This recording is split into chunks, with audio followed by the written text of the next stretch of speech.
Assalamualaikum warahmatullahi wabarakatuh. Kita dari kelas MJ20H, saya Nadira Capunama, ada Gina Hasriani, dan Tia Andrea Chandra Adisti. Kita ingin menerangi apa itu jasa fotografi.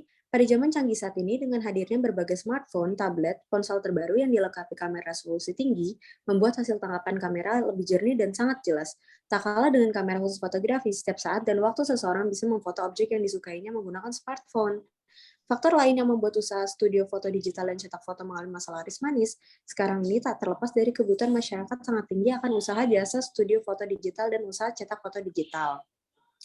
Nah, kita lanjut lagi ya ke contoh jasa fotografi.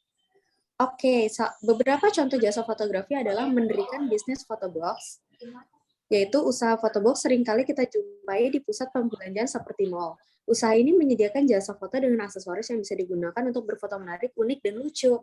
Bisnis ini juga digemari anak muda karena saat ini yang selalu ingin tampil eksis dan berbeda dari yang lainnya. Yang lainnya adalah menjalin kerjasama dengan wedding organizer atau WO. Usaha jasa fotografer profesional mesti bekerja sama dengan usaha event organizer maupun wedding organizer. Karena di sini bisnis jasa fotografer profesional akan mengalami masa laku keras, sebab akan banyak acara yang bisa Anda ikuti dan dari fotografi tersebut. Oke, kita sekarang lanjut ya ke contoh jenis-jenis foto. Oke, beberapa contoh jenis foto adalah commercial foto. Commercial foto itu adalah foto, kalau kita sering kali lihat di billboard atau enggak iklan-iklan, itu adalah jasa untuk commercial foto atau iklan. Yang kedua, ada bagian beauty. Beauty itu kalau misalnya kita yang perempuan berhubungan dengan make up dan segala macamnya, jadi kalau misalnya ada part yang mukanya terlalu kita zoom banget, nah itu biasanya lagi menunjukkan foto beauty dari teknik fotografi tersebut. Ada juga prewedding. Prewedding itu sebelum kita ingin wedding, pasti kita ingin mengabadikan momen khusus kan? Nah itu disebut juga prewedding dalam bidang fotografi. Ada juga bidang fashion. Fashion biasanya itu lebih idealisme untuk mewujudkan berupa sebuah karya secara kerjaan dalam bidang fotografi. Ada juga secara personal portrait dalam bidang fotografi yang biasa kita tahu dengan pas foto atau enggak biasanya dipakai foto untuk webinar. Seperti itu. Baik, di sini saya Gina Hasriani akan melanjutkan penjelasan dari fotografi. Cara memasarkan bisnis fotografer profesional bagi pemula. Yang pertama, promosi dari mulut ke mulut untuk memasarkan usaha fotografi tanpa capek dan tanpa modal. Namun, bukti efektif adalah melakukan promosi usaha bisnis fotografer. Profesional dari mulut ke mulut, sistem pemasaran ini berjalan sendiri seiring dengan tingkat kepuasan yang diraih oleh konsumen. Jika mereka puas atas jasa fotografi yang sobat berikan, maka pastinya mereka akan menceritakan. Yuk angkatin barang-barangnya. Teman, sahabat, tetangga, dan lain-lain, dan itu merupakan promosi gratis bagi Anda. Dan promosi di media sosial pengguna medsos di internet saat ini sangat besar jumlahnya baik di Indonesia dan dunia. Hal ini merupakan pangsa pasar yang sangat besar dari bisnis jasa fotografi Anda. Anda bisa memasang iklan jasa fotografer profesional sehingga usaha jasa sobat bisa dikenal lebih banyak orang. Selain itu, dalam situs Facebook dan fans page, Reels Instagram, dan TikTok, Anda bisa membuat semacam tips cara membuat foto yang bagus. Tips menjadi fotografer pemula dan mencantumkan hasil foto-foto Anda. Dan selanjutnya, prospek jasa fotografi. Prospek jasa fotografi ini menjadi kenyataan, boleh dibilang bahwa bisnis fotografi menjadi ladang bisnis yang menjanjikan bagi siapa saja yang punya minat besar pada dunia fotografi dan punya jiwa entrepreneurship di dalam dirinya. Banyak yang menganggap bisnis ini sudah mati. Pada kenyataannya, justru bisnis fotografi yang satu ini semakin berkembang. Tentu saja harus ada inovasi yang dilakukan, misalnya sistem digitalisasi yang memudahkan konsumen untuk memilih foto yang ingin dicetak. Selanjutnya, pengertian margin. Margin yakni presentase keuntungan dari produk atau jasa yang dijual. Margin adalah dihitung dengan membagi keuntungan dengan modal lalu dibagi dengan 100%.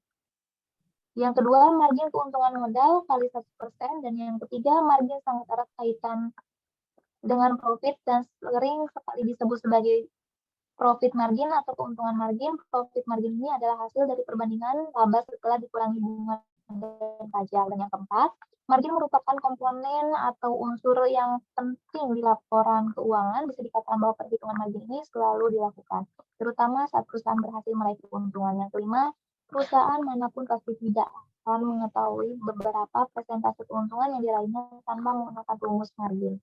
Margin harus dihitung dengan benar karena pengaruhnya akan sangat besar terhadap perusahaan. Jadi rumus margin di atas cukup penting untuk keberlangsungan bisnis pada suatu perusahaan. Baik, Selanjutnya adalah fungsi margin. Yang pertama, menentukan jumlah produk. Manajemen perusahaan yang akan menghitung proyeksi margin terhadap produk atau jasanya yang akan dijual.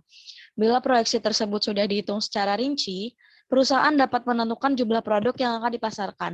Adanya perhitungan kuantitas di sini supaya proyek margin tidak meleset atau terjadi kerugian. Yang kedua adalah menentukan pemasaran. Fungsi margin selanjutnya untuk menentukan pemasaran produk dan jasa yang dijual. Misalnya, bila margin yang diperoleh sangat tipis, perusahaan akan berpikir ulang untuk memasarkan produknya melalui iklan di media elektronik karena biaya yang dikeluarkan sangat besar. Yang ketiga adalah menentukan harga. Fungsi margin untuk menentukan harga produk atau jasa yang akan dijual. Harga merupakan variabel penting terkait margin, dapat diartikan bahwa margin dapat memandu perusahaan untuk menetapkan harga pada produk atau jasanya.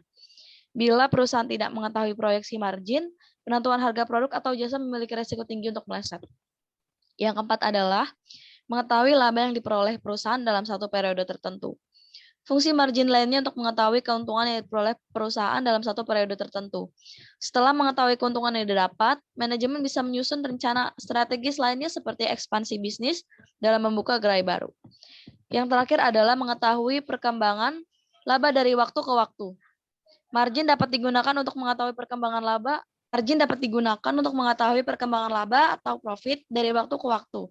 Dengan kata lain, fungsi margin untuk mengukur keberhasilan perusahaan dalam menjual produk atau jasanya sesuai dengan target marketnya. Yang terakhir, margin dalam fotografi. Fotografi adalah usaha dalam bentuk jasa, sehingga dalam kalkulasi perhitungan margin, tidak dapat ditentukan dengan jumlah barang, melainkan pendapatan yang didapat dari penawaran harga yang sudah diajukan. Sehingga modal yang diperlukan dalam bisnis ini adalah keahlian dan alat yang mendukung seperti kamera. Jika keuntungan dalam sesi 4 jam foto adalah 3 juta rupiah, modal yang bisa dikeluarkan oleh fotografer adalah uang transport dan edit foto yang seringkali menggunakan jasa retoucher atau menyempurnakan foto untuk lebih seperti diinginkan, seperti membuat tekstur wajah lebih halus dan kesan lebih tetap natural. Jika total biaya yang dikeluarkan adalah 500.000, sehingga total keuntungan 3 juta dikurang 500.000 dibagi 2.500.000, tetapi memiliki modal berupa kamera harga 8 juta. Sehingga margin ialah keuntungan modal dikali 100%, yakni 1 juta dibagi 5 juta dikali 100%, yaitu 20%. Margin yang didapat untuk modal berupa kamera per 4 jam sesi foto.